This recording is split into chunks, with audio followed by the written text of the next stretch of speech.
Okay, can you see these papers? Yeah.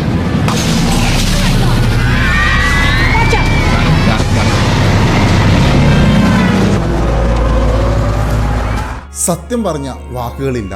ഈ cinema കണ്ടു തീർത്തപ്പോൾ എൻ്റെ കണ്ണ് നനഞ്ഞുപോയി. 2025 ഞാൻ കണ്ട ഏറ്റവും മികച്ച സിനിമകളിൽ ഒന്ന്. ഇതൊരു ഫിക്ഷൻ അല്ല. 2018 കാലിഫോർണിയയിൽ നടന്ന ഒരു യഥാർത്ഥ സംഭവമാണ്. ഭീകരമായിട്ടുള്ള ഒരു കാട്ടുതീയിൽ ഒരു കൂട്ടം കുട്ടികളടങ്ങുന്ന ഒരു സ്കൂൾ ബസ് പെട്ടുപോകുന്നു. ഓരോ സെക്കൻഡും മരണം മുമ്പിൽ കാണുന്ന നിമിഷങ്ങൾ. ശ്വാസം അടക്കി പിടിച്ച് രോമാഞ്ചത്തോടെ അല്ലാതെ ഈ ചിത്രം കണ്ടു തീർക്കാൻ സാധിക്കില്ല. 2018 ദ ഇമ്പോസിബിൾ, പിന്നെ അണ്ടർറേറ്റഡ് ജെമ്മായിട്ടുള്ള ദ വേവ്, ഇതൊക്കെ ഈ ഒരു സിനിമയുടെ കാറ്റഗറിയിൽ പെടും. ഒരു കാര്യം ഈ സിനിമ നമ്മളെ പഠിപ്പിക്കും. ചില സമയങ്ങളിൽ അതിജീവനം എന്ന് പറയുന്നത് തിരഞ്ഞെടുപ്പല്ല, നേരെ മറിച്ച് അതൊരു ഉത്തരവാദിത്തമാണ്. ഇത് നിങ്ങളുടെ കുടുംബത്തിന് കൂടെ അല്ലെങ്കിൽ ഏറ്റവും പ്രിയപ്പെട്ടവരുടെ കൂടെ കണ്ടിരിക്കേണ്ട സിനിമയാണ്. അതിജീവനത്തിന്റെ ഒന്നൊന്നര പോരാട്ടം ദ ലോസ്റ്റ് ബസ് ഇപ്പോൾ ആപ്പിൾ ടിവിയിൽ അവൈലബിൾ ആണ്. ഇതേ തീമിലുള്ള ഒരു അണ്ടർറേറ്റഡ് ലിസ്റ്റ് ഞാൻ ഫസ്റ്റ് കമന്റിൽ പിൻ ചെയ്ത് വെച്ചിട്ടുണ്ട്. അപ്പോൾ ഫോളോയും സബ്സ്ക്രൈബും ചെയ്യുന്ന കാര്യം പരിഗണിക്കുക. അപ്പോൾ സിനിമ കണ്ടിട്ട് പറ ടാറ്റ.